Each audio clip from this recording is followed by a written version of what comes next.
Bueno, los invito a que puedan estar abriendo sus Biblias en Primera de Pedro. Y vamos a terminar hoy el capítulo 4.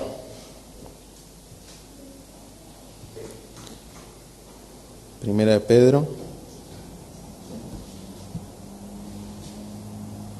capítulo 4. Y vamos a estar viendo del versículo 15 hasta el 19.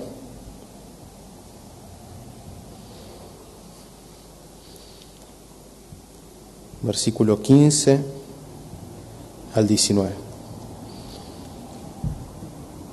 Dice así la palabra del Señor. Así que ninguno de vosotros padezca como homicida o ladrón o malhechor o por meterse en asuntos ajenos. Pero si alguno padece como cristiano, no se avergüence, sino glorifique a Dios en este caso. Porque es tiempo de que el juicio comience por la casa de Dios, y si primero comienza por nosotros, ¿cuál será el fin de aquellos que no obedecen el Evangelio de Dios? Y si el justo con dificultad se salva, ¿en dónde aparecerá el impío y el pecador? De manera que los que son afligidos según la voluntad de Dios, encomienden sus almas a Él como a fiel Creador, haciendo el bien. Oremos nuevamente al Señor. Bendito Dios, te pedimos que en esta mañana tu palabra pueda ser predicada fielmente, Señor. Que en esta mañana tu palabra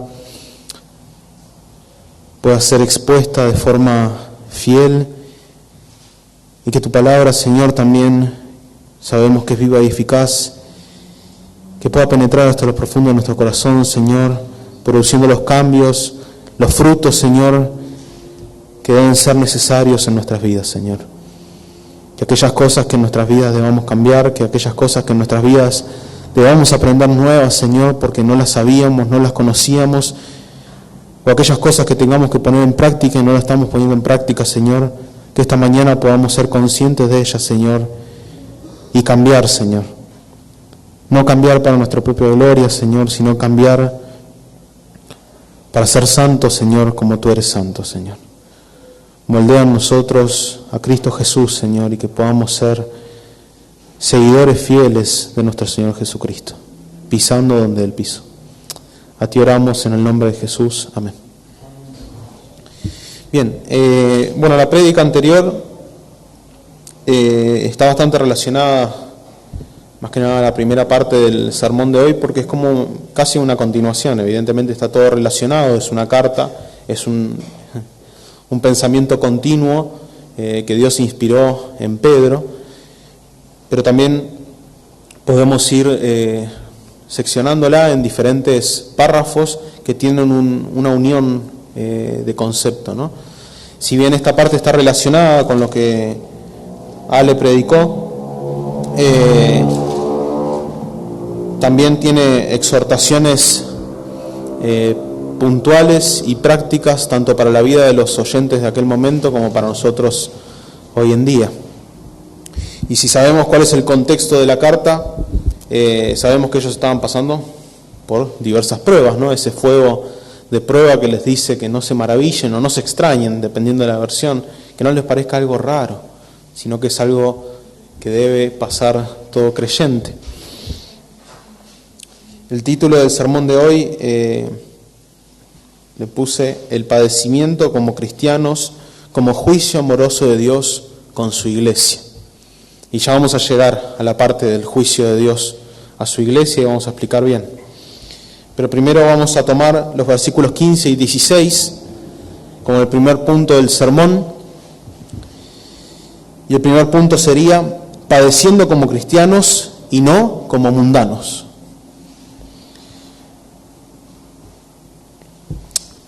Hemos visto varias advertencias a lo largo de toda la carta acerca de cómo estos hermanos debían vivir.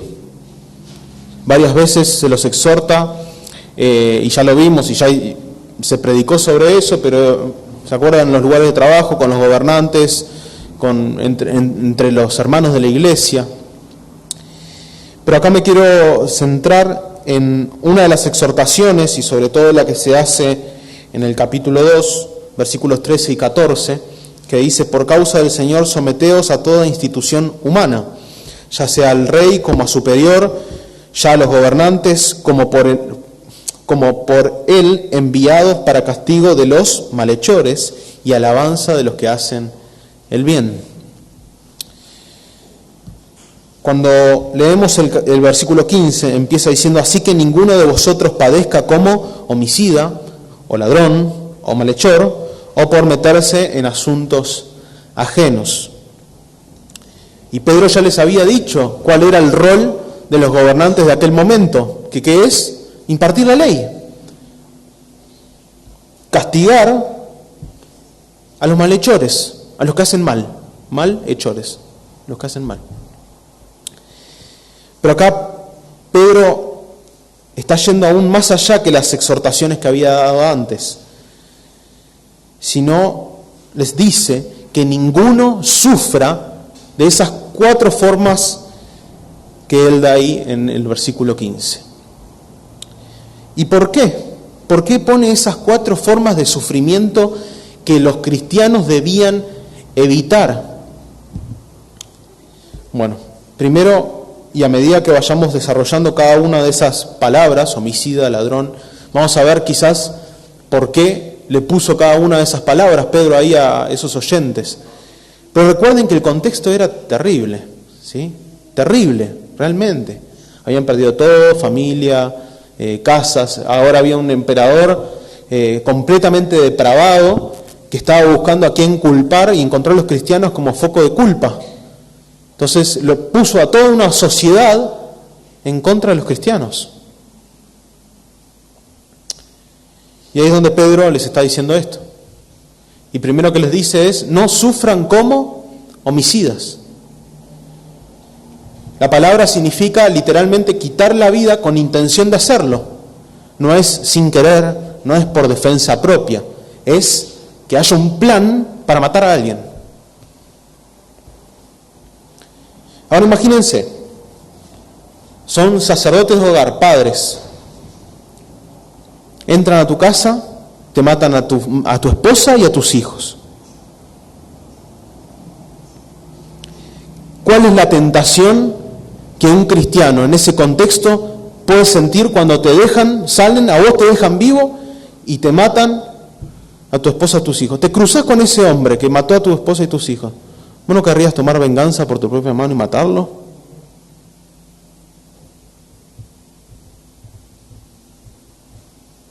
Te sacan a tu ayuda idónea, a tu costilla, como decía Lale hace un tiempo atrás, y lo dice la Biblia, evidentemente. Te sacan a tus hijos por ser cristiano, por estar viviendo la vida que Dios te pide que vivas. Por dentro te entra un fuego de que si me lo cruzo o si conozco quién es, lo mato. ¿Qué pasaba si mataban a alguien? La ley. ¿Qué iban a padecer? Por ser homicidas, no por ser cristianos. Iban a padecer por tomar la venganza de asesinar a un hombre, que está mal lo que hizo ese hombre. No tiene justificación. Pero en sus manos iba a estar la sangre de asesinar a una persona con la intención de hacerlo. Iban a tener que pagar y sufrir y padecer, pero no por la causa de Cristo. Entonces la primera exhortación que les da es: no caigan en la tentación de querer tomar la venganza quizás por las cosas que le están pasando, porque eso no muestra a Cristo. La segunda es ladrón. Me dice: pero ¿por qué irían a robar estos hermanos? ¿Por qué les dice esto? Bueno, probablemente muchos de los que estaban en esa audiencia no solamente eran judíos, sino que había gentiles. Y quizá la forma de vida que tenían esos gentiles antes eran homicidas, ladrones, y andaban en cualquier tipo de vida depravada, porque acordémonos los tiempos en los que vivían. Entonces, primeramente puede que se abstengan de volver a las prácticas que hacían antes, pero a la vez no tenés casa, no tenés trabajo, te despojaron de todos tus bienes y tenés a tus hijos y tu esposa pasando hambre. No te dan trabajo por ser cristiano. ¿Qué haces? ¿No sentís la tentación de salir a robar? Aunque sea una manzana en el puesto de la esquina, en la verdulería. O bueno, vi unas moneditas tiradas ahí. No puedes sentir la tentación de robar cuando no tiene nada. Cuando te despojan de todo. Pero ¿qué pasa si roban? No iban a sufrir por Cristo, sino que iban a estar sufriendo por causa de ser unos ladrones.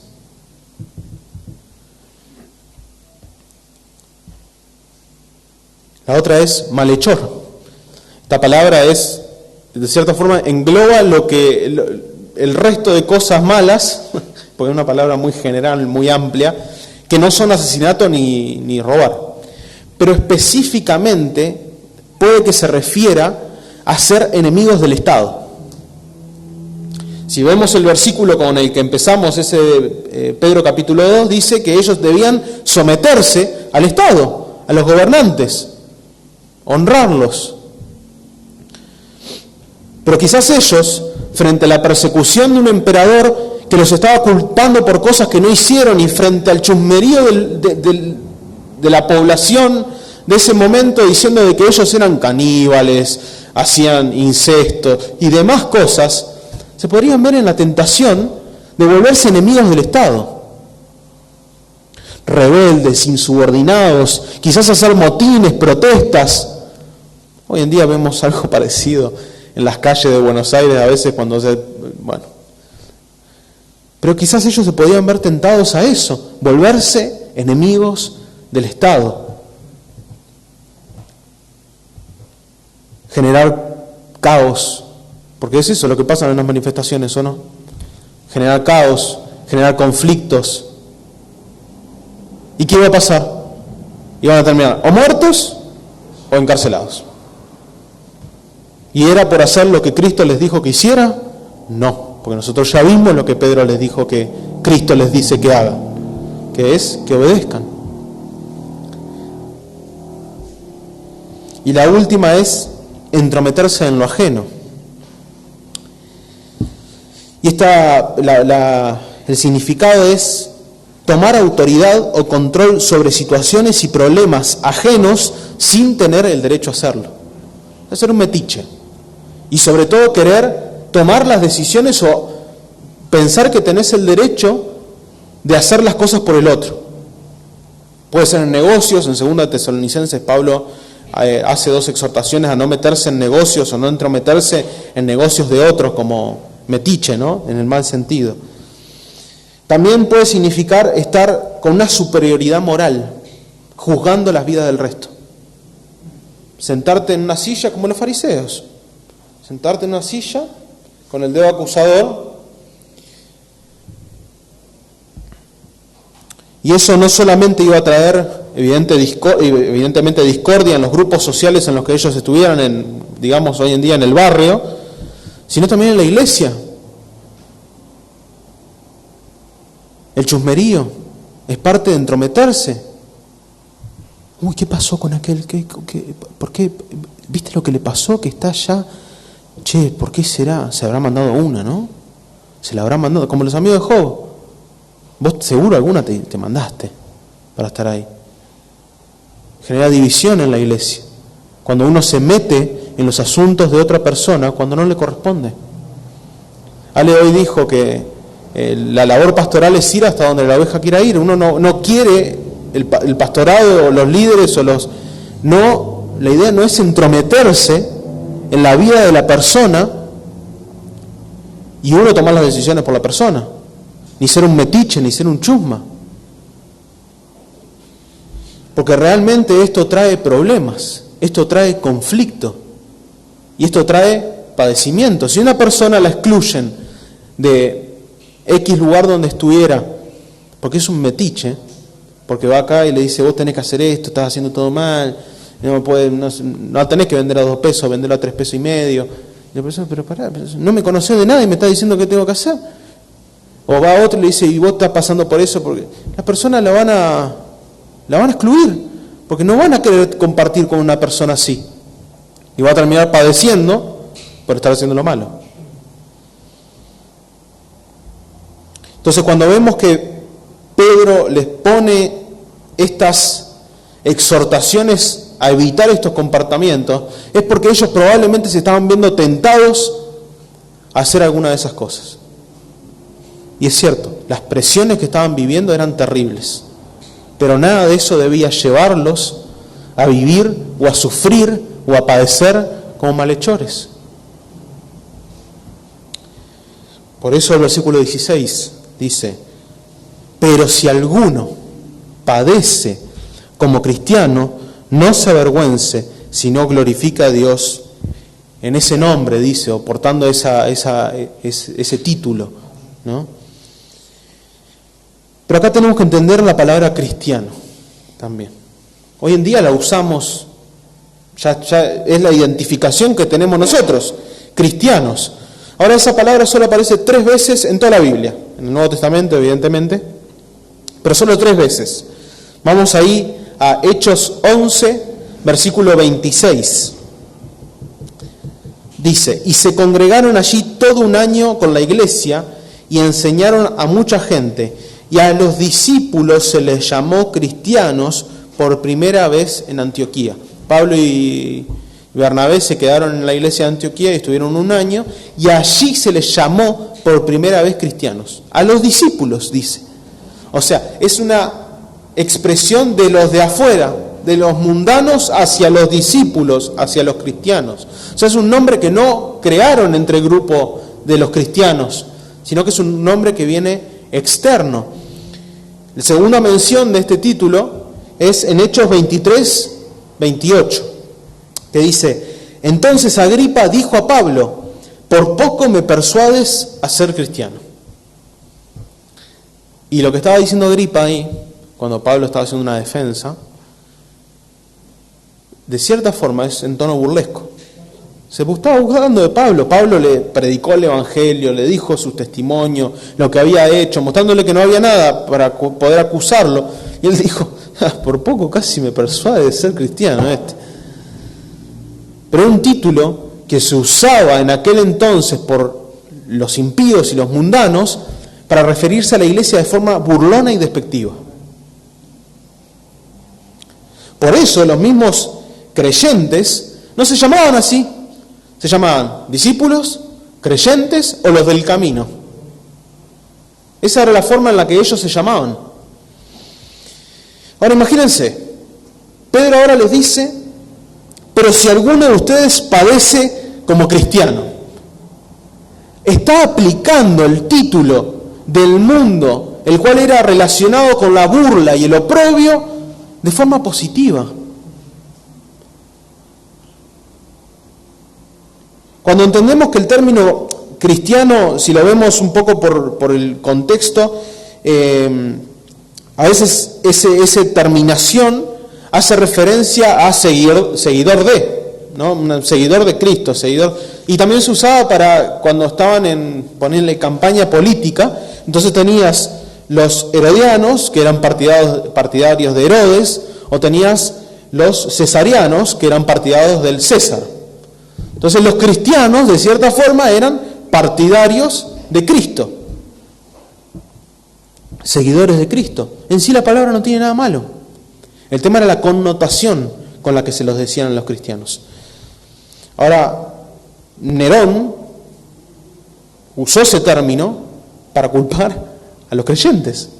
Entonces imagínense, no quiero que me digan cristiano, porque Nerón está diciendo que los cristianos, o sea, lo que ustedes me están diciendo que soy, nosotros prendimos fuego todo esto, yo ese cristiano no soy. Y Pedro le dice: si alguno de ustedes padece como cristiano. Pedro, pero ¿por qué me pones esa palabra? Había otras. Estaba creyente, discípulo, seguidor de Cristo, me podrías haber dicho. Los del camino, si uno... No, cristiano. ¿Por qué? Porque ellos no debían sentir vergüenza por eso. Ellos no debían ver como algo malo que se burlaran y lo llamaran: ahí vienen los seguidores del Cristo crucificado. ¿Por qué sentís vergüenza? Si es lo que sos. Y si estás padeciendo por ser seguidor de Cristo, es lo que tenés que ser. Como dice en los versículos de arriba, bienaventurados sois. Entonces un título que es para avergonzarlos, para burlarse, para despreciarlos, ustedes tienen que sentirse bienaventurados que los llamen así. No sientan vergüenza por sufrir en el nombre de ser cristianos, o sea, en el nombre de Cristo, por ser seguidores de Cristo. Yo creo que para ellos escuchar esto debe haber sido fuertísimo, porque quizás era una connotación que ellos no querían o tenían ya directamente asociada con el sufrimiento y el padecimiento. Y Pedro dice, está bien, está bien. Está bien que como cristianos sufran y padezcan por ser cristianos. Y no solo eso, sino que le dicen, no se avergüencen, sino que glorifiquen a Dios. Ellos debían de dar la gloria a Dios porque a ellos los estaban identificando con Cristo y como seguidores de Cristo. Y por eso los estaban persiguiendo y maltratando. ¿Qué mayor gloria hay que un mundano te identifique directamente con Cristo? Para ellos es burla, para nosotros es de gozo. Porque significa que nuestra vida se está viendo a Cristo. Entonces Pedro los alienta. Pedro le dice, no padezcan por sentirse tentados a hacer estas cosas que quizás antes hacían. No, refrénense de hacer esas cosas. Refrénense de hacer la maldad, de devolver el mal por el mal. Sino que siéntanse gozosos y bienaventurados de sufrir con el nombre de cristianos. Y es más, en el siglo posterior, el nombre empezó a ser adoptado por la iglesia. Se empezaron a llamar a ellos mismos cristianos, porque entendieron que era de gozo llamarse así. Lo que el mundo desprecia, nosotros no lo despreciamos. Si el mundo nos desprecia por ser cristianos, en el sentido de ese me refiero, ¿no? Nosotros debemos sentirnos gozosos. Y Cristo no está exento de esto. Al contrario, Él es el máximo ejemplo del padecimiento injusto y de padecer por ser Cristo, el Mesías, por vivir una vida perfecta. A Jesús lo pusieron lado a lado con un asesino, con un ladrón, con un malhechor, con un metiche. Barrabás era todo eso. Estaba ahí probablemente porque estaba siendo acusado de asesinato, también había robado y era un insubordinado del Estado. Un sedicioso, como dice Ale. Y a Jesús lo pusieron lado a lado. Como si fuese todo eso sin ser nada de eso. ¿Y la gente a quién eligió? Al homicida, al ladrón, al malhechor. Entonces, ¿creemos nosotros que nos van a elegir también a nosotros? Pero además, Cristo nos dio en la cruz, al librarnos de la esclavitud del pecado, la capacidad ahora de no responder al mundo como el mundo responde. Cristo nos liberó de las cadenas del pecado para que ahora vivamos en obediencia a Dios, apartándonos de todas las tentaciones y los pecados que hacíamos antes, para que si el mundo nos quiere asesinar, nosotros no respondamos o asesinó a nuestra familia, nosotros no respondamos con homicidio, con asesinato. Si antes nosotros robábamos porque era la forma más fácil de conseguir las cosas, cuando no teníamos nada, ahora no tenemos que salir a robar. Porque no solamente está penado por la ley civil, la que tenemos acá en Argentina, está penado robar, sino que por encima de todo eso está penado por la ley de Dios. Por lo tanto, Cristo venció el pecado para que nosotros no vivamos en los pecados que andábamos antes. Y que frente a la tentación en la prueba del pecado, resistamos con el poder que Él nos da para no caer en esas cosas. Ahora, quizás nos puede parecer muy lejana la situación en la que estaban viviendo estos hermanos. Nosotros quizás a ninguno, por lo menos a mí, quizás si a alguno sí, bueno, está bien, no pasa nada, pero Dios ya te salvó. No se nos pasó por la cabeza el ir y matar a una persona. Matarla, pero de verdad. Una vez se dice, uy, una gana de matarlo. No, pero matarlo de verdad. Quizás ninguno de nosotros en las pruebas que podamos estar pasando se nos pase por la mente ir con un revólver, apuntar en la cabeza a la persona que nos esté haciendo el mayor daño que nos pueda estar haciendo y ¡pum!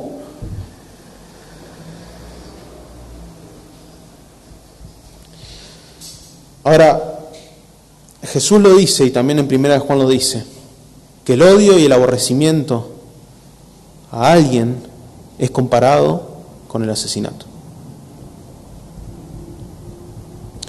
Vamos a leer 1 Juan 3, 11 al 15.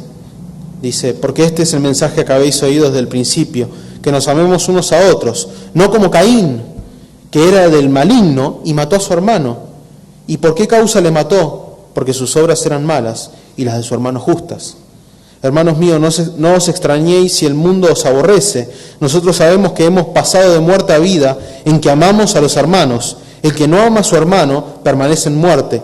Todo aquel que aborrece a su hermano es homicida, y sabéis que ningún homicida tiene vida eterna permanente en él. El que aborrece es homicida. La misma palabra que usa Pedro acá es la que usa Juan. Entonces quizás nosotros no vayamos con un arma a matar a una persona que Dios ha puesto ahí como una prueba para nuestro carácter, pero quizás empezamos a tener odio por esa persona, ira, aborrecimiento, y es casi lo mismo que asesinarlo físicamente. Porque nosotros en nuestro corazón, en el odio y en la ira y en el aborrecimiento lo estamos matando. Lo estamos matando, en nuestro corazón lo estamos matando. Entonces, cuando vemos que no estamos tan ajenos a la situación de estos hermanos, porque ¿cuántos nosotros podemos identificar quizás alguna persona que nos pueda estar haciendo daño en este momento, en la prueba, o nos haya hecho daño en algún momento? Que Dios ha puesto, como puso a Nerón, Dios puso a Nerón como prueba para los creyentes. Y Dios puede poner personas en nuestras vidas que nos hagan la vida imposible por la maldad que están ellos, pero también por ser cristianos. Y siempre estamos hablando del contexto de sufrir como cristianos, ¿sí? Nuestra respuesta no debe ser en homicidio, en odio y en aborrecimiento.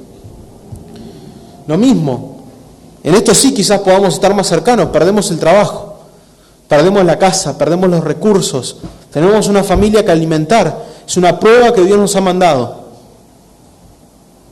¿Nos sentimos tentados a robar? Seamos honestos. No tenemos un mango, como decimos. Y vemos que se descuidó el boliviano que tiene el puesto de verdura.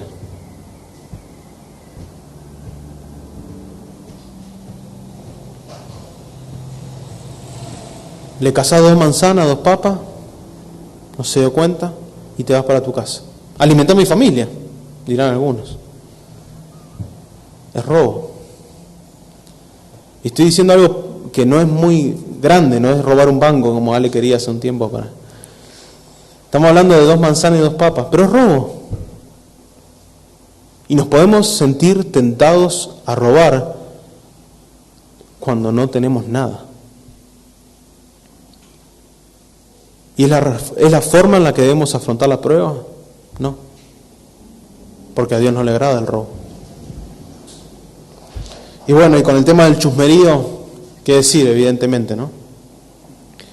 Muchas veces, así como los amigos de Job decían cualquier cosa acerca de lo de Job sin conocer lo que Job estaba pasando, muchas veces nosotros podemos caer en entrometernos en las pruebas de algún hermano, o que algún hermano se meta en nuestras pruebas pensando que conocen lo que estamos pasando, sin antes preguntar, sin antes saber, sin antes conocer, y juzgar la situación pensando que están haciendo lo correcto. Y en eso debemos cuidarnos todos. Todos. Es más, si vemos pecado en un hermano, como decía Ale, debemos confrontar al hermano. Sí, hay que confrontar a nuestros hermanos si vemos que hay un pecado, alguna falta, pero con amor, misericordia, examinándonos primero nosotros mismos, y que no sea un juicio. ¡Pah! Que queremos darle con el palo en la cabeza y pegarle en el piso con el palo hasta que sangre y ahí digas perdón. Pero a veces tenemos esa actitud de querer con nuestras palabras y con nuestro juicio creernos superior a otra persona. Y bueno, y evidentemente como malhechores, si estamos en un lugar que acá en Argentina no pasa, pero en cosas concretas sí ha pasado, el tema del aborto, el matrimonio homosexual y todas esas cosas que evidentemente van en contra de la palabra de Dios, nosotros tampoco podemos sublevarnos como hace el mundo frente a esas situaciones. Sí debemos decir esto no está bien, esto no es lo que la palabra de Dios dice, esto no es lo que a Dios le agrada, pero nuestra actitud no debe ser esa. O estamos hablando de cosas que quizás no nos tocan, pero imagínense que hay un país en el que nos están persiguiendo. Como hay muchos hermanos que están encerrados en un sótano, porque si salen, los escuchan, cualquier cosa, los matan. ¿Cuál va a ser la respuesta de ellos delante de ese Estado, de ese gobierno? No son cosas tan lejanas a nuestra realidad. Y ahí es donde debemos preguntarnos, ¿nos avergonzamos de ser llamados cristianos? ¿El mundo nos puede identificar como cristianos? ¿El mundo conoce que somos seguidores de Cristo? Nuestros familiares, amigos, compañeros. ¿Damos la gloria a Dios cuando el mundo nos rechaza por ser cristianos? ¿O nos amargamos, nos entristecemos? Decimos, Dios, ¿por qué se van? ¿Por qué no me quieren?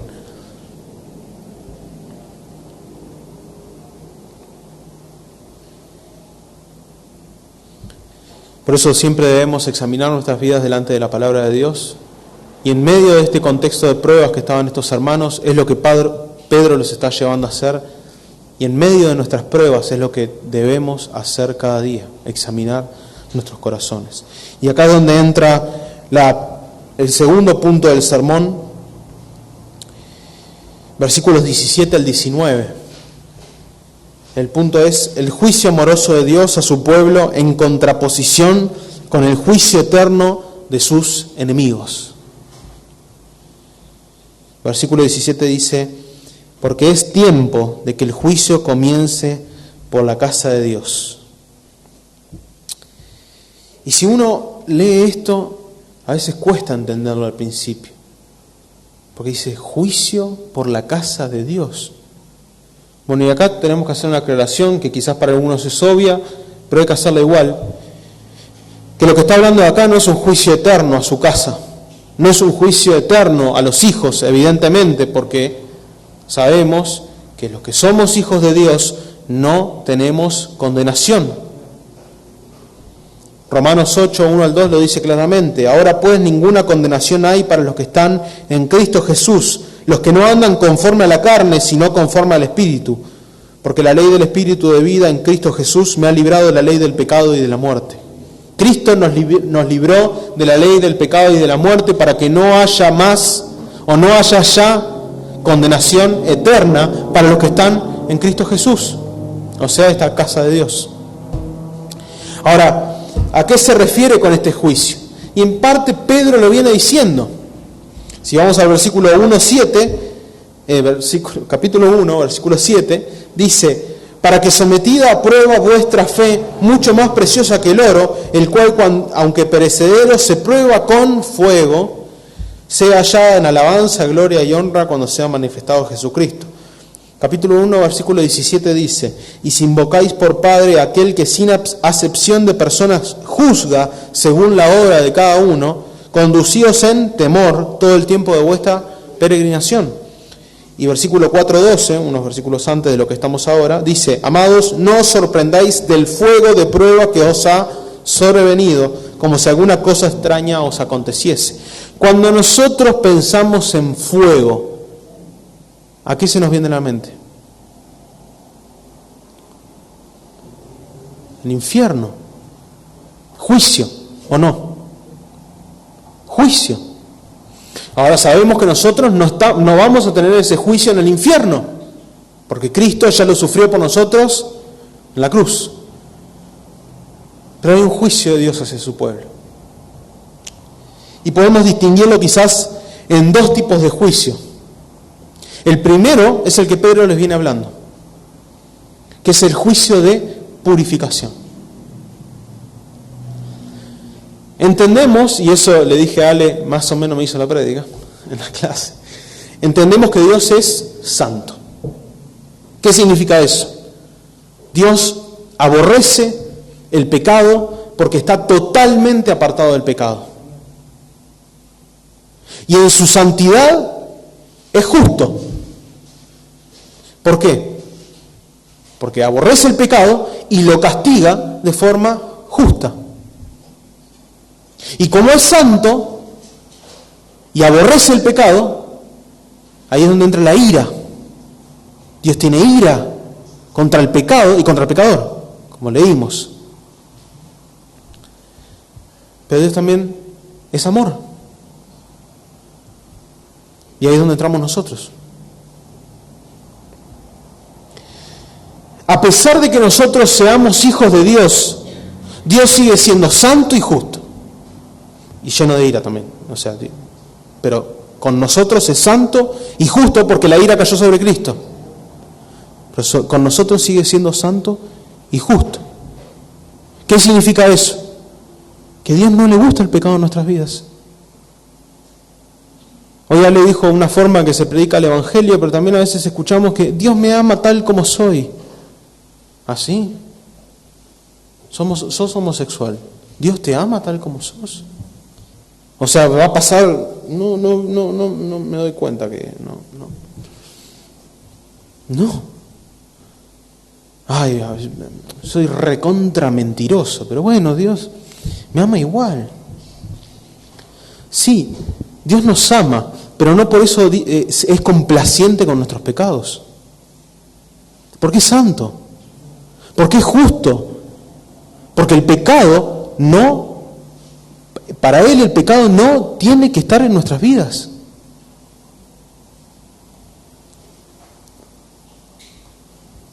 Y ahí es donde entra este juicio purificador de Dios.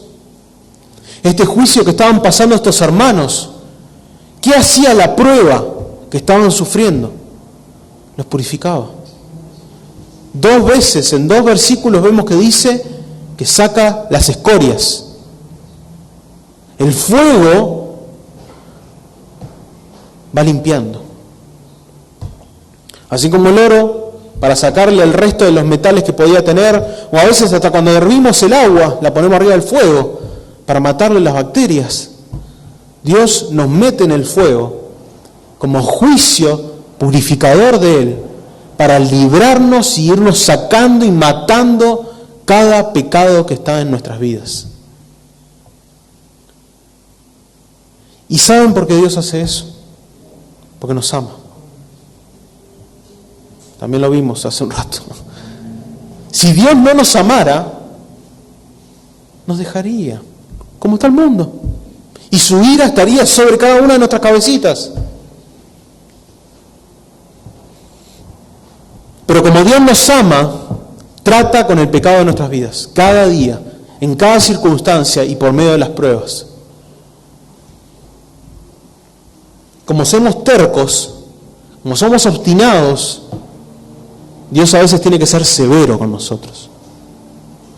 Y las pruebas son severas, son duras, pero son necesarias. Para que nuestras vidas vayan sacando todo aquello que no tiene que estar en nuestras vidas. Los pecados con los que luchamos podamos vencerlos por medio de la purificación del Espíritu Santo en cada uno de nosotros. Y porque como también vemos en la carta, y vemos que es toda una línea que Pedro viene diciendo, inspirado por el Espíritu Santo, para que seamos santos como Él es santo. Y eso Dios lo hace por medio de la prueba. Y la necesitamos. La necesitamos. Y hay casos en la Biblia, hay casos y casos, podemos ver un montón de casos, pero en este juicio purificador, voy a mencionar algunos, no voy a leer versículos, voy a mencionar para que cada uno de ustedes pueda reflexionarlo.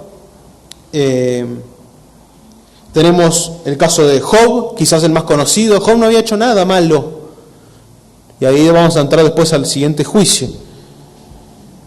José, Daniel, los amigos de Daniel y las vidas de algunos de los profetas también. Cuando vemos que ellos no habían hecho nada malo, pero que Dios estaba poniendo pruebas duras para moldear el carácter de ellos, entendemos que Dios los estaba purificando, los estaba perfeccionando, los estaba puliendo para que sean conforme a la imagen de Cristo. Ellos todavía no tenían a Cristo como nosotros tenemos, o no lo veían por sombras, pero sí para ser conforme al carácter que Dios quiere que tengamos. Y esto nos va a durar toda la vida, hasta que Cristo vuelva o hasta que muramos. Va a ser una vida de prueba en prueba, de prueba en prueba, y como dice la palabra, es una prueba para ver si salimos aprobados o reprobados. Y la aprobación se da cuando hacemos lo que es conforme a la voluntad de Dios. Y acá entra el otro juicio, que es el juicio disciplinario. Bueno, Ale también hoy mencionó Hebreos 12, que habla claramente sobre eso. Tengo acá del 12, versículos 14 al 11, versículos 4 al 11, perdón. Dice, porque no habéis resistido hasta la sangre, combatiendo contra el pecado. Y habéis ya olvidado la exhortación como a hijos se os dirige diciendo, Hijo mío, no menosprecies la disciplina del Señor, ni desmayes cuando eres reprendido por Él. Porque el Señor al que ama, disciplina, y azota a todo el que recibe por hijo. Si soportáis la disciplina, Dios os trata como a hijos. Porque ¿qué hijo es aquel a quien el Padre no disciplina? Pero si os deja sin disciplina, de la cual todos han sido participantes, entonces sois bastardos y no hijos. Por otra parte, tuvimos a nuestros padres terrenales que nos disciplinaban y los venerábamos. ¿Por qué no obedeceremos mucho mejor al Padre de los Espíritus y viviremos? Y aquellos ciertamente por pocos días nos disciplinaban como a ellos les parecía. Pero para lo que nos es provechoso, para que participemos de su santidad. Es verdad que ninguna disciplina al presente parece causa de gozo, sino de tristeza, pero después da fruto apacible de justicia a los que en ella han sido ejercitados. Maravilloso, maravilloso este texto. Porque además, el autor de los Hebreos, casi digo Pablo, se me va ahí, nos muestra cómo Dios en su disciplina es justo, no como nuestros padres que lo hacen como les parece y se pasan a veces, y lo hacen en extremo, sino que Dios es justo y nos da la disciplina que merecemos por nuestras obras, como leímos en el texto de Pedro, que Dios juzga la obra de cada uno. Si vemos el juicio de este purificador, también lo vemos como una especie de disciplina, solo que no es una disciplina correctiva, sino que es una disciplina que nos instruye. Pero también está la disciplina correctiva. También está la disciplina que Dios tiene que hacer cuando sus hijos son obstinados. Cuando sus hijos son rebeldes y persisten en caer en los mismos pecados una y otra vez sin arrepentimiento, sin cambio. Y Dios siempre va a tratar el pecado. Y aunque a veces parezca que Dios se toma su tiempo, lo va a tratar. Dios confrontó a David después de quizás un año de haber pecado con Betsabé. Y la disciplina de Dios para David fue la pérdida de ese hijo. Un año después de David estar terco en su cabeza con el pecado que había cometido, Dios lo confrontó por medio del profeta. Y la disciplina fue severa, fue dura. David estuvo de luto, pero no solamente por el niño que evidentemente había perdido, sino también en comprender que había sido por culpa de sus pecados. Y ahí es cuando tenemos el salmo maravilloso de arrepentimiento. Pero Dios muchas veces nos tiene que tratar con la severidad y la dureza que nosotros mismos nos buscamos.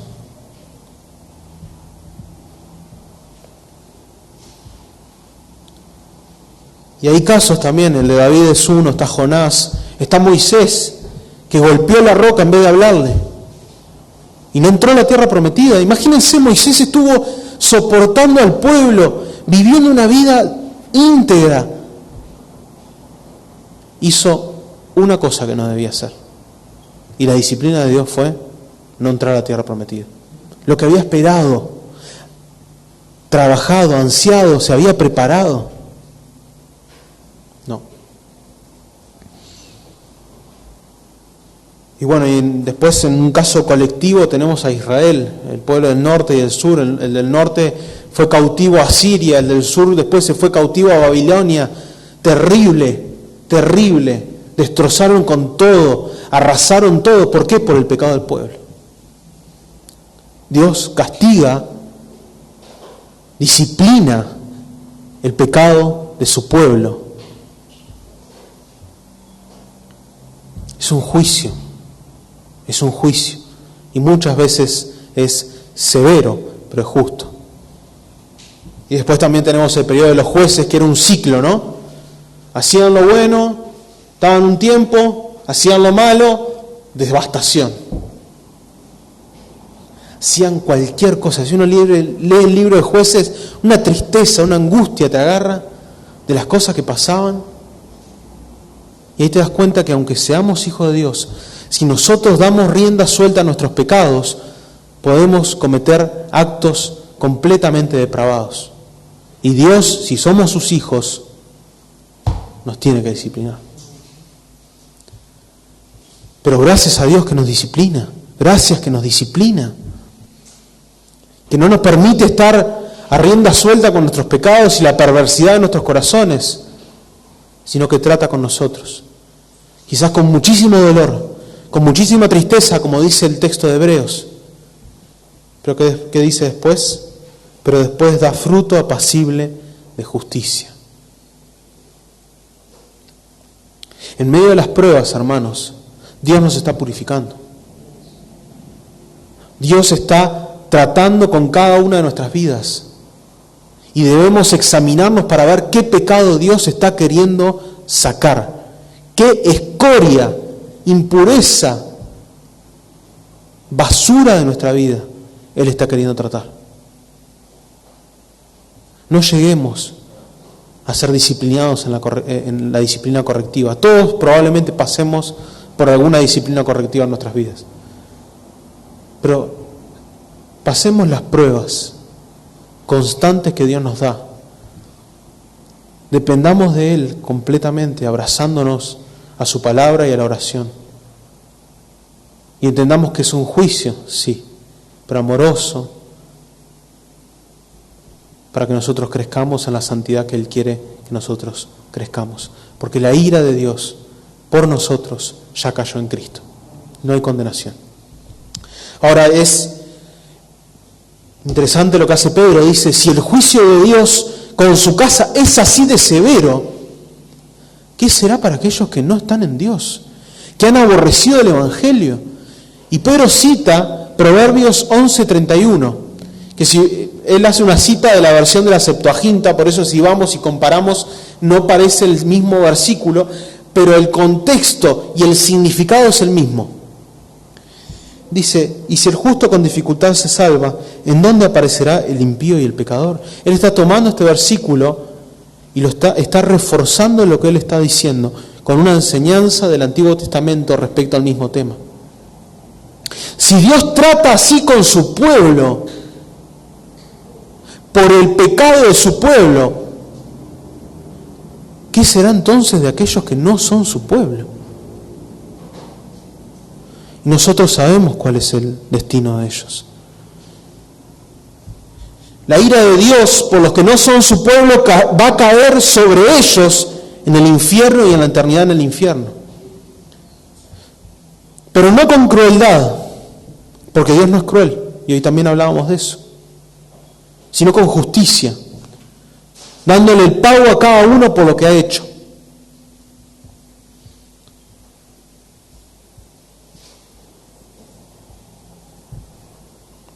Por lo tanto, si esta mañana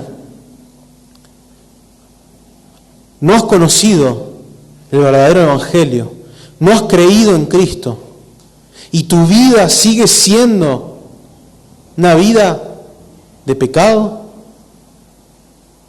el juicio de Dios es el infierno eterno.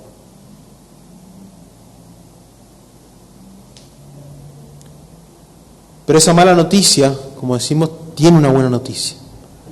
Y es que Cristo vino, vivió una vida perfecta y fue clavado en una cruz para pagar los pecados de todos aquellos que creen. Si esta mañana no has creído en Cristo Jesús, te invito a que puedas, en tu intimidad, pedirle a Dios que te salve. Pedirle a Dios que te dé la gracia de poder creer en Cristo y arrepentirte de tus pecados. Verdaderamente derramar delante de Dios tu vida perversa, entendiendo que sos pecador y que has ido en contra de Dios durante toda tu vida. Y rogarle a Dios que te dé la gracia de creer para ser salvo. Porque si no, la paga de aquellos que no son hijos de Dios es el infierno. ¿Cuánto más será entonces para ellos? Si para nosotros ya es arduo, ya es difícil. Cuando dice con dificultad se salva, evidentemente no está hablando de obras, no está hablando de cosas que nosotros hagamos, sino que después de que la obra de gracia en nuestras vidas se efectuó y nosotros somos regenerados, la vida cristiana es una prueba tras prueba del juicio purificador de Dios. Y si lo vemos en un panorama, nuestra vida es difícil, porque estamos luchando contra algo que el mundo no lucha, y es el pecado. Y la lucha contra el pecado es difícil. Y la dificultad del cristiano se da en que para lograr la victoria total, la mayoría de nosotros quizás tengamos que morir. Quizás Cristo vuelve antes. Y amén por eso. Pero probablemente la mayoría de nosotros tengamos que morir. Y ahí recién, con nuestra muerte, se termina la batalla contra el pecado.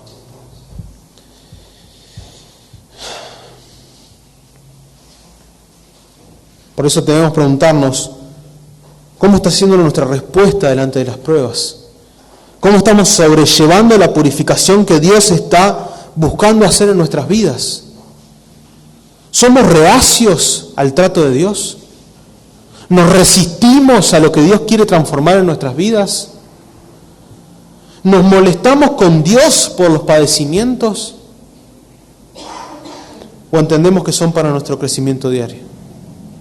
Si nosotros enfocamos con nuestras mentes y nuestros corazones el verdadero significado de las pruebas, vamos a poder mirar con gozo la prueba, entendiendo que somos bienaventurados y que estas aflicciones no se comparan con la herencia que Dios prepara para nosotros en los cielos.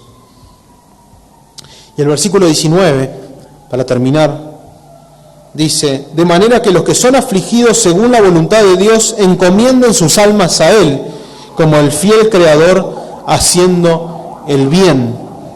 Por último, Pedro hace una exhortación a que estos creyentes, en medio de todas estas dificultades y entendiendo de que lo que están pasando es un juicio de Dios para que purifiquen sus vidas, ¿a quién deben ir? A Dios. ¿Cómo? Derramando sus vidas, derramando sus almas, derramando sus corazones, encomendando sus vidas a Dios. Porque ellos no pueden hacer nada por sí mismos, y nosotros tampoco.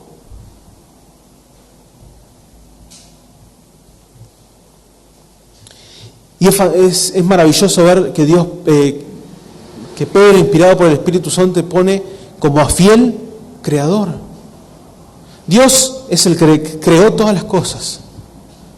Creó el universo, creó las estrellas, creó los astros, las galaxias, creó hasta el átomo más chiquito y nos creó a cada uno de nosotros.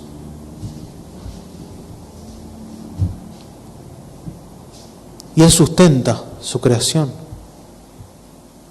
Pedro le dice creador, lo llama creador para que ellos entiendan de que el Dios al que ellos deben encomendar sus vidas es el que sustenta y creó todas las cosas. ¿Les va a hacer faltar algo? No. A sus hijos Dios no les hará faltar nada. Es una promesa. Y por eso usa la palabra fiel adelante.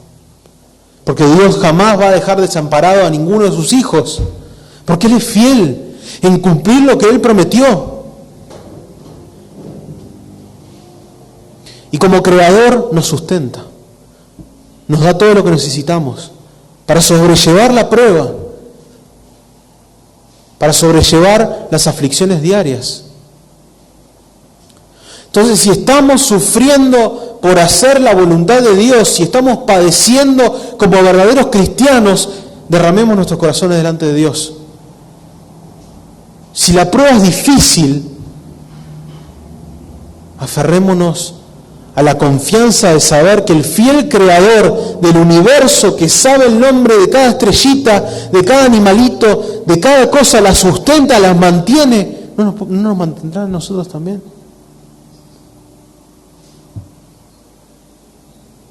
Hay un texto que no lo anoté, pero que sabe todos nuestros cabellos, Él da el alimento a los pajaritos. Nosotros somos sus hijos.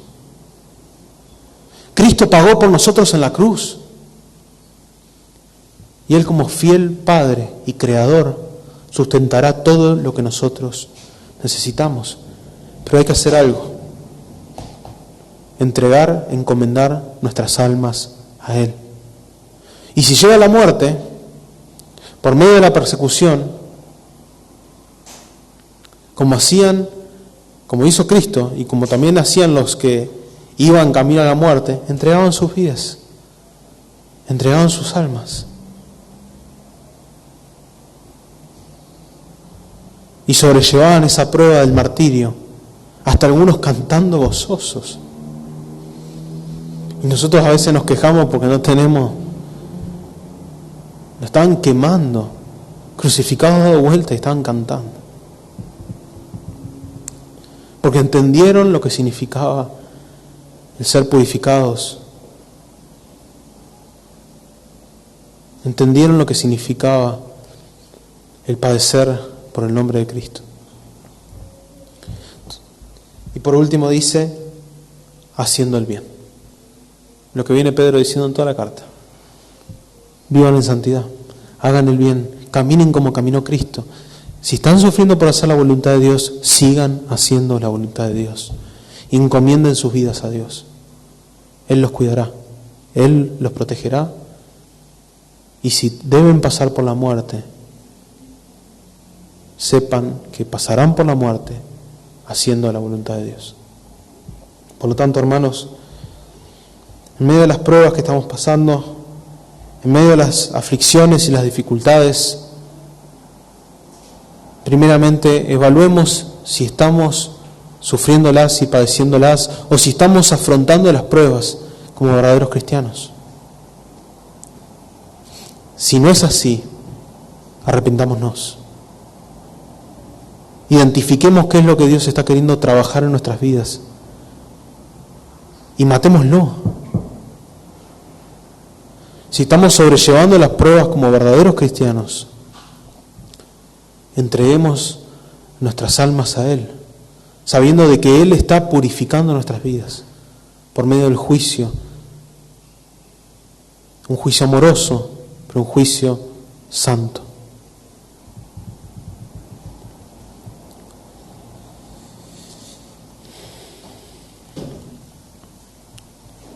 Y busquemos no padecer por nuestros propios pecados, por hacer las cosas mal, por quizás nuestro carácter no arrepentido, por nuestras formas de contestar, de actuar, de pensar. Busquemos que si sufrimos, suframos solamente por la causa de Cristo. Oremos. Señor, gracias porque hemos podido escuchar tu palabra. Señor, gracias porque tú trabajas en nuestras vidas cada día, Señor.